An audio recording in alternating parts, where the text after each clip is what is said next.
اعوذ باللہ من الشیطان الرجیم بسم اللہ الرحمن الرحیم۔ سورہ بنی اسرائیل آیات نمبر 9 تا 17 میں مشرکین اور بنی اسرائیل کو ایمان لانے کی دعوت اور ایمان لانے والوں کے لیے جنت کی بشارت۔ انسان جلد باز واقع ہوا ہے، برائی بھی جلدی چاہتا ہے۔ رات اور دن کی نشانیاں تاکہ اپنے رب کا فضل حاصل کر سکو اور سالوں کا حساب کر سکو۔ روز قیامت ہر انسان کا اعمال نامہ اس کے سامنے ہوگا کہ وہ خود اپنا حساب کر لے۔ جب کسی بستی کے خوشحال لوگ ہمارے حکم کی نافرمانی کرنے لگتے ہیں تو اس بستی پر ہمارا عذاب نازل ہو جاتا ہے۔ اعوذ باللہ من الشیطان الرجیم ان هذا القرآن يهدي للتي هي اقوم ويبشر المؤمنين الذين يعملون الصالحات ان لهم اجرا كبيرا۔ بلا شبہ یہ قرآن اس راستے کی طرف رہنمائی کرتا ہے جو بالکل سیدھا ہے، اور ایمان والوں کو جو نیک عمل کرتے ہیں اس بات کی خوشخبری دیتا ہے کہ ان کو بہت بڑا اجر ملے گا۔ وَأَنَّ الَّذِينَ لَا يُؤْمِنُونَ بِالْآخِرَةِ أَعْتَدْنَا لَهُمْ عَذَابًا أَلِيمًا۔ اور قرآن یہ بھی بتاتا ہے کہ جو لوگ آخرت پر ایمان نہیں لاتے ان کے لیے ہم نے دردناک عذاب تیار کر رکھا ہے۔ وَيَدْعُ الْإِنسَانُ بِالشَّرِّ دُعَاءَهُ بِالْخَيْرِ وَكَانَ الْإِنسَانُ عَجُولًا۔ بعض اوقات انسان برائی کے لیے بھی ایسے ہی دعا کرتا ہے جیسے بھلائی کے لیے کرتا ہے۔ دراصل انسان بڑا جلد باز واقع ہوا ہے۔ انسان کو نہیں معلوم ہوتا کہ جس چیز کے لیے وہ دعا مانگ رہا ہے وہ اس کے لیے بھلائی نہیں بلکہ نقصان دہ چیز ہے۔ وَجَعَلْنَا اللَّيْلَ وَالنَّهَارَ آيَتَيْنِ فَمَحَوْنَا آيَةَ اللَّيْلِ وَجَعَلْنَا آيَةَ النَّهَارِ مُبْصِرَةً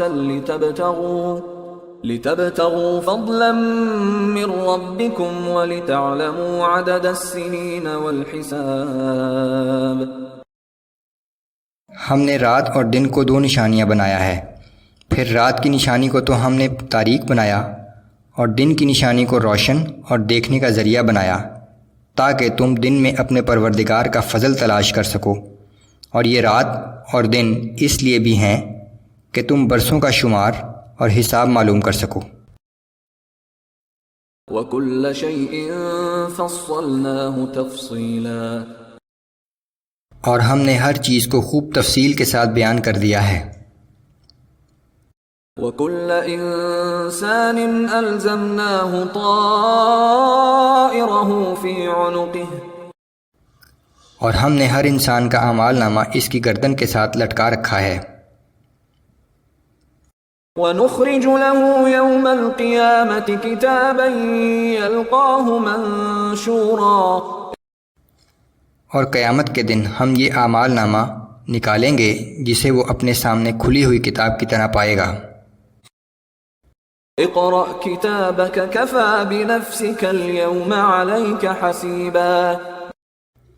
اس سے کہا جائے گا کہ تو اپنا اعمال نامہ پڑھ لے، آج اپنی ذات کا حساب کرنے کے لیے تو خود ہی کافی ہے۔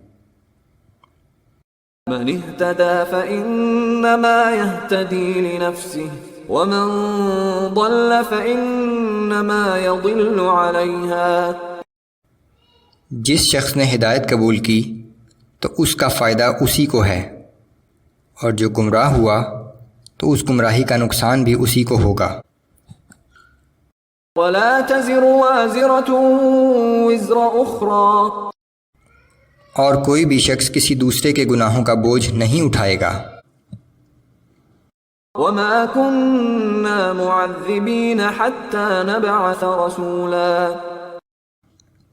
ہم کسی قوم کو اس وقت تک سزا نہیں دیتے جب تک حق و باطل کا فرق سمجھانے کے لیے وہاں اپنا رسول نہ بھیج دیں۔ وَإِذَا أَرَدْنَا أَن نُهْلِكَ قَرْيَةً أَمَرْنَا مُتْرَ فِيهَا فَفَسَقُوا فِيهَا فَحَقَّ عَلَيْهَا الْقَوْلُ فَدَمَّرْنَاهَا تَدْمِيرًا۔ اور جب ہم کسی بستی کو تباہ کرنے کا ارادہ کرتے ہیں تو وہاں کے خوشحال لوگوں کو ایمان و اطاعت کا حکم دیتے ہیں، لیکن وہ اطاعت کی بجائے نافرمانی کرنے لگتے ہیں، تب ہماری حجت پوری ہو جاتی ہے اور ہم اس بستی کو بالکل تباہ و برباد کر دیتے ہیں۔ پہلے رسول بھیجا جاتا ہے جو لوگوں کو ایمان و اطاعت کا حکم دیتا ہے، لیکن جب پوری قوم ہی نافرمانی اختیار کر لیتی ہے تو اللہ کا عذاب اس بستی کو تباہ کر دیتا ہے۔ وَكَمْ أَهْلَكْنَا مِنَ الْقُرُونِ مِنْ بَعْدِ نُوحٍ وَكَفَى بِرَبِّكَ بِذُنُوبِ عِبَادِهِ خَبِيرًا بَصِيرًا۔ اور اسی طرح ہم نے نوح علیہ السلام کے بعد کتنی ہی امتوں کو ہلاک کر ڈالا، اور تمہارا رب ہی اپنے بندوں کے گناہوں کو جاننے اور دیکھنے کے لیے کافی ہے۔